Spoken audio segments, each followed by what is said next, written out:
Good evening. Welcome to the show My Teacher. Our nature is very beautiful. We are not only able to see the beautiful scenes in nature, but also we can listen to the songs of the birds, and also we can feel the gentle breeze. This is possible with the help of certain organs which are present in our body, and these organs are called sense organs. In the last episode, we were discussing in detail the structure and also the function of the different parts of one of the sense organ called eye. And today, we will start our discussion about another important sense organ in our body, that's called ear. See, ear is an organ of hearing. Apart from that, ear has one more function. It helps to maintain the balance of the body. First, we can see the internal structure of the ear. See the picture on the screen. Ear is divided into three parts: outer ear, middle ear, and inner ear. The outer ear consisting of, you can see that outer ear has a part called pinna. It's a funnel like structure, and the function of the pinna is to direct the sound waves into the next part, and this part is called ear canal, or it is also called auditory canal. So, the first part of the ear is divided into three parts: outer ear, middle ear, and inner ear. Outer ear consisting of a funnel like structure called pinna. Pinna leads to a canal called auditory canal. You can see in the picture, auditory canal has a thin layer of wax secreting gland, and this gland is called ceruminous gland.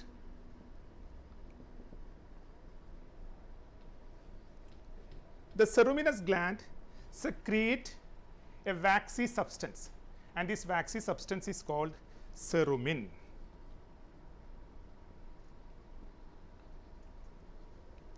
What is the function of the cerumen is? Cerumen helps to maintain the dampness and also the temperature of the ear canal, and it also protects the ear canal from insects, small insects and germs. Then at the end of the, here there is a point to remember: if there is an excess of wax in the ear canal, that may affect hearing. So, in that case, we have to remove the excess cerumen from the ear canal. But in order to remove cerumen from the ear canal, we are not supposed to insert sharp instruments into the ear. Sometimes, in case of certain children, if there is an excess secretion of the cerumen in the ear canal, that may affect their hearing. In such cases, we have to consult a doctor to get it removed. That is a point to remember. Because at the end of the ear canal, you can see in the picture, there is an obliquely placed membrane, and this obliquely placed membrane is called eardrum. This is a thin membrane, and if you are inserting sharp instruments to the ear, it may cause damage to the eardrum. So, these are the three parts of the outer ear, consisting of a funnel like structure called pinna. It leads to a canal called auditory canal or ear canal, and at the end of the ear canal, there is a obliquely placed membrane, and the membrane is called eardrum. These are the parts of the outer ear. Now, let us move to the next part. The next part is called middle ear. Let us see what are the parts of the middle ear. Here you can see that the middle ear is an air filled chamber consisting of three small bones. They are the smallest bones in the human body. The first one, it's called malleus, and the second one, it is called incus, and the third one called stapes. So, the middle ear is a small air-filled chamber consisting of three small bones, and the bones are anvil, hammer, and stirrup, or they are also called malleus, incus, and stapes. Out of this, stapes is the smallest bone in the human body. Then the middle ear is connected to pharynx. You can see in that picture the middle ear connected to pharynx with the help of a canal or with the help of a tube. That tube is called eustachian tube. So here suppose consider that this is the middle outer ear pinna. It leads to the ear canal. At the end of the ear canal there is an obliquely placed membrane that is called eardrum. Then after the eardrum it is an air filled chamber. This is the middle ear. Then the middle ear is connected to pharynx with the help of a tube, and this tube is called eustachian tube. You can see in the picture eustachian tube. What is the function of eustachian tube is? To maintain the air pressure balanced on either side of the eardrum. So here when the sound waves are collected by the pinna, and the pinna direct the sound waves into the ear canal. Then it vibrates the eardrum. These vibrations are carried by the middle ear bones to the next part. Now let us see the next part of the ear. The next part is called inner ear. Let us see what are the parts of the inner ear. Inner ear, you can see in the picture, inner ear consisting of a part which looks like the shell of a snail, and this part is called cochlea. This is the only part of the inner ear that is responsible for hearing. Then the inner ear also consisting of two more parts. There you can see that it consisting of three C-shaped canals. C-shaped canals. And these three C-shaped canals are called semicircular canals. And the third part of the inner ear is a small chamber just below the semicircular canal, and this small chamber below the semicircular canal, it is called vestibule.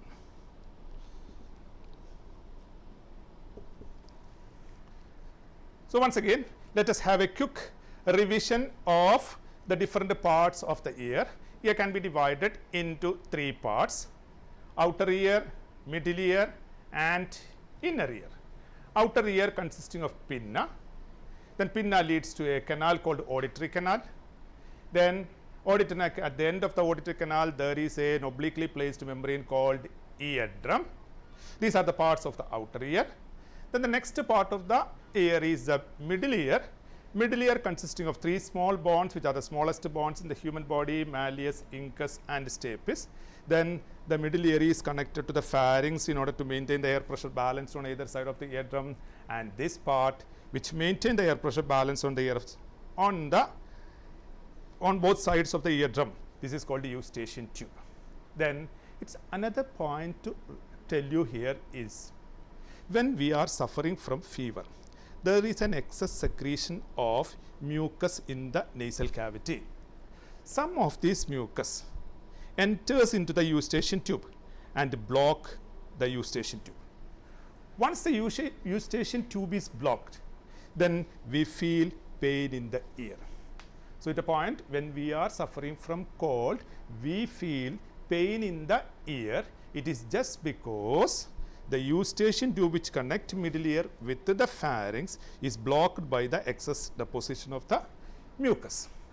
Then another point, when we are in a flight, we feel pain in the ear because at higher altitude the atmospheric pressure decreases. So the pressure inside the body increases. Quite naturally, sometimes we may feel pain in the ear.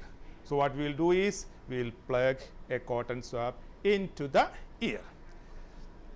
Then, so that is about the middle ear. Then the next part is the inner part of the ear, the innermost part, that is called inner ear. Inner ear consisting of, you can see in the picture there, inner ear consisting of a part which looks like the shell of a snail, that's called a cochlea, and there is a small chamber, the chamber is called vestibule, and 3 C-shaped canals, that is called semicircular canals. Now, let us see the mechanism of hearing.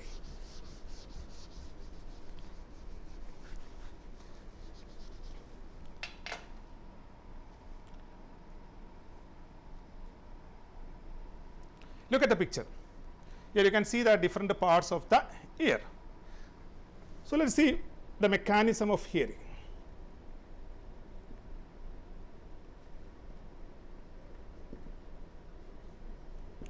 Sound waves are collected by the pinna. These sound waves collected by the pinna is directed to the ear canal. Then at the end of the ear canal, there is an obliquely placed membrane, and this membrane is called eardrum. So, it vibrates the eardrum.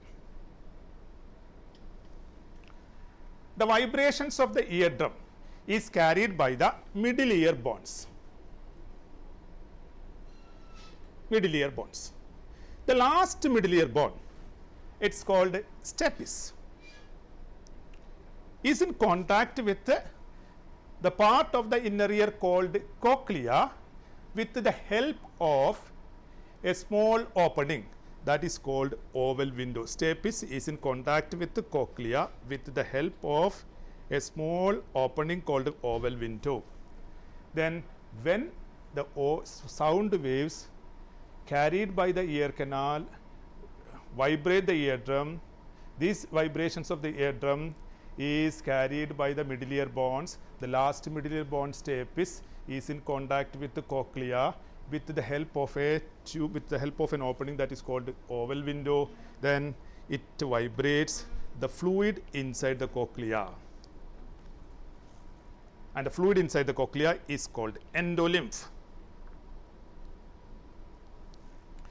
The vibrations of the endolymph, or the vibrations of the fluid inside the cochlea, the fluid inside the cochlea is called endolymph. The vibrations of the endolymph stimulate sensory hair cells in the inner ear, and these sensory hair cells are connected to the auditory nerve.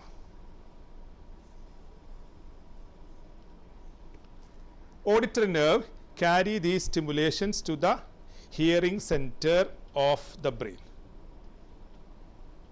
so that we are able to see, we are able to hear the sound. This is the mechanism of hearing. Once again, let me repeat the process.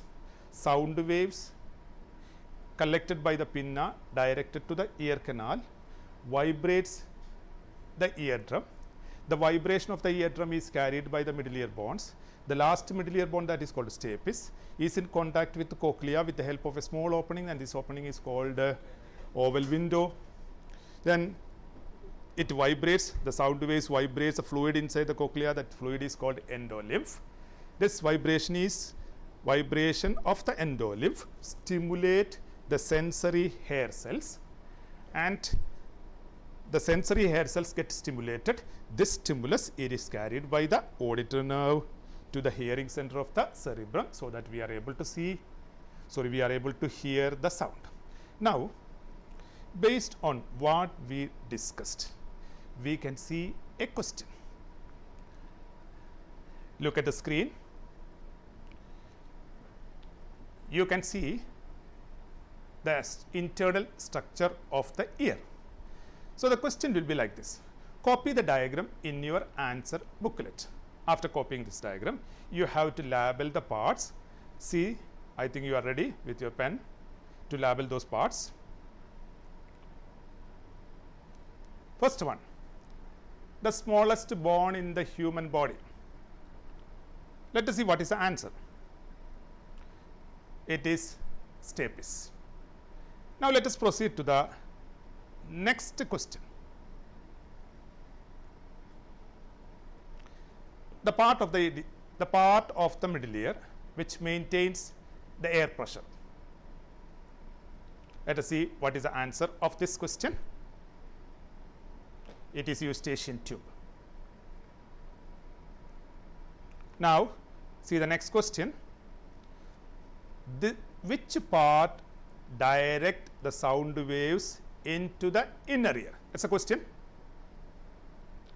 Let us see what is the answer. It's pinna.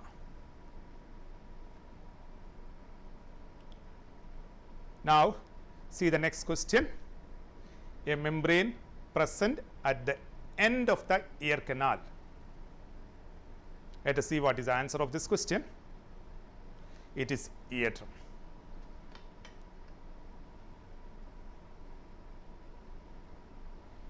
Now, the next question, see, this part vibrates in accordance with the vibration of the stapes, or which part of the inner ear vibrates in accordance with the vibration of the stape, or which part of the inner ear is in contact with the stapes? That's the question.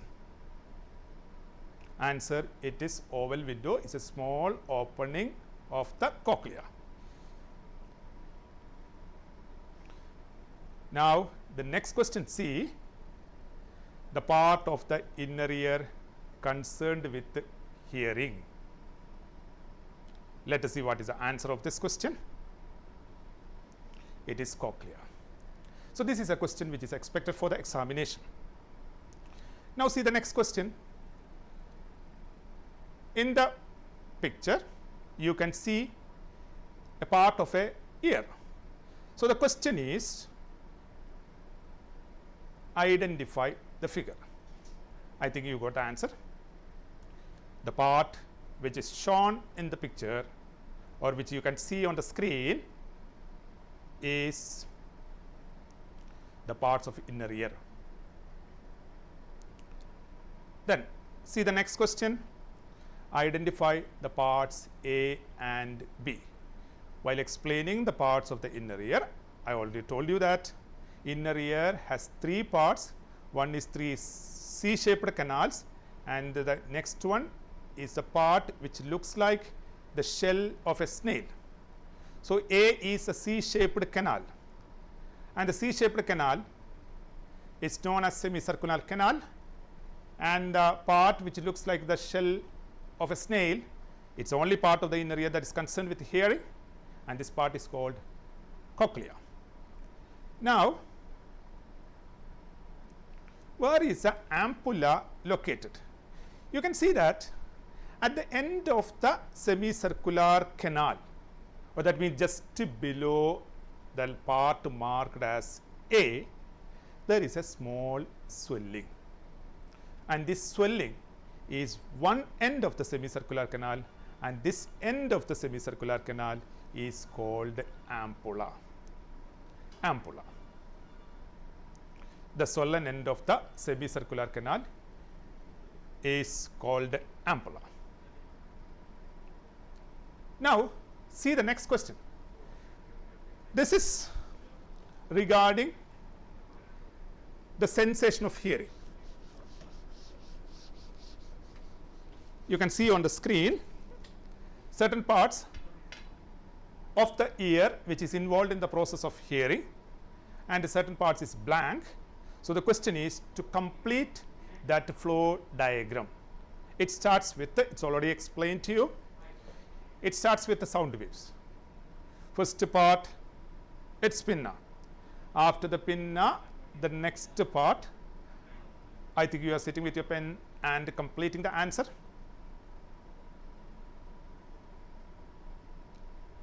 Let us see the complete flow chart. Here you can see that.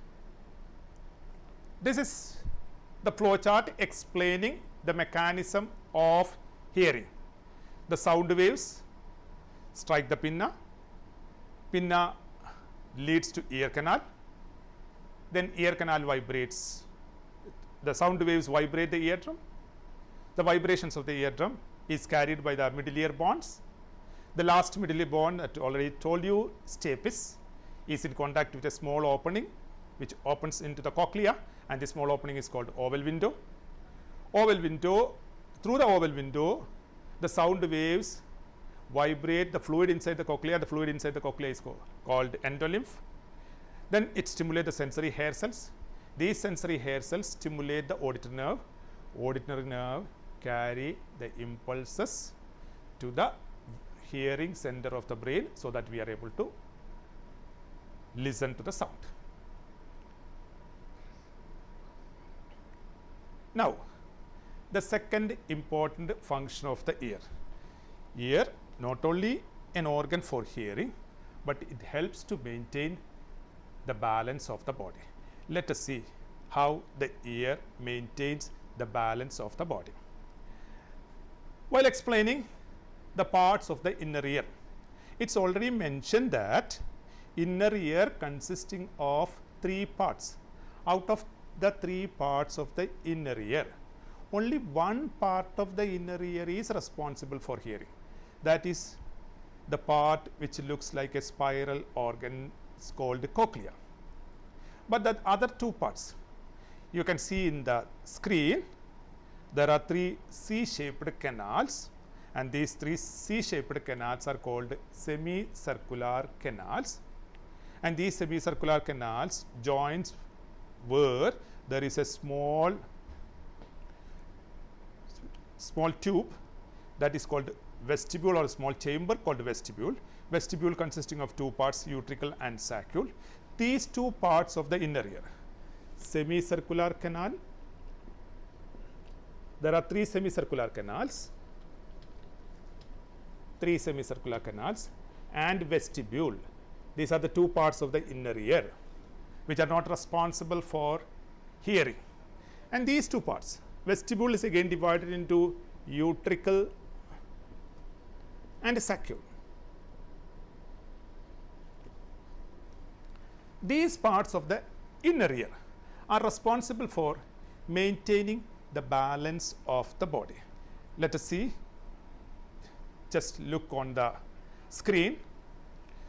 There are 3 semicircular canals. Out of these 3 semicircular canals, first one, the front one, detects movement back and forth movement of the body.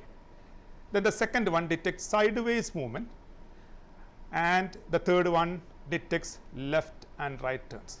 That means if there is any movement of the body, it is detected by the sensory hair cells which are present in the semicircular canal and vestibule, and these stimulations are carried to the cerebellum of the brain, so that cerebellum can give instruction to the muscles of the body in order to maintain the balance.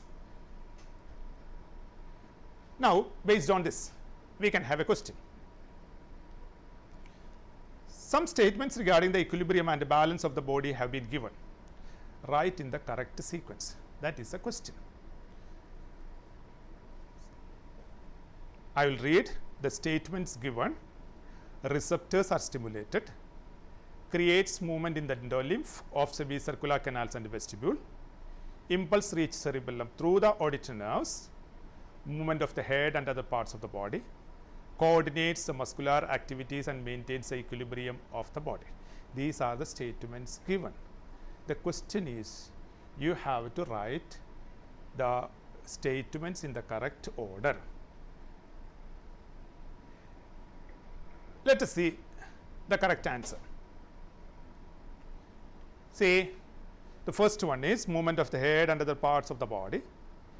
It creates movement in the endolymph, in the semicircular canal and vestibule. Then I told you that there are sensory hair cells which are placed in the semicircular canal and vestibule, and these sensory hair cells get stimulated. This stimulus is carried by the auditory nerve to the cerebellum of the body, and the cerebellum sense that there is a movement of the head either in the back and forth direction or in the sidewise direction. Then the cerebellum give instruction to the muscles of the body to maintain the equilibrium of the body. So, once again let me repeat, ear is an organ of hearing and also helps to maintain the balance of the body. Now, let us move to the next sense organ, that is nose.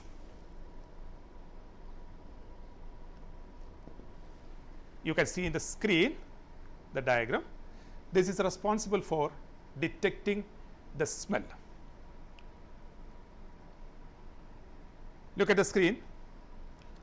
You can see that where the eyes are placed and the ear is placed, nasal cavity are placed in the skull bone. Eyes are placed in a socket that is called eye socket, then ear where it is placed in the skull, and the nasal cavity. The receptors for smell are placed in the upper part of the nasal cavity. You can see on the screen nasal cavity. In the upper part of the nasal cavity, there are sensory hair cells which can detect the smell, and these sensory hair cells are connected to olfactory bulb, and the olfactory bulbs are connected to olfactory nerve which carry impulses to the cerebrum. See the process of smelling. Smell molecules enter in the nasal cavity, or we can say that odoriferous substances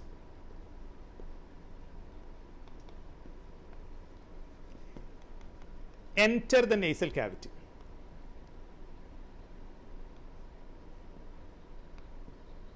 Along with the inspired air, or when we are breathing in,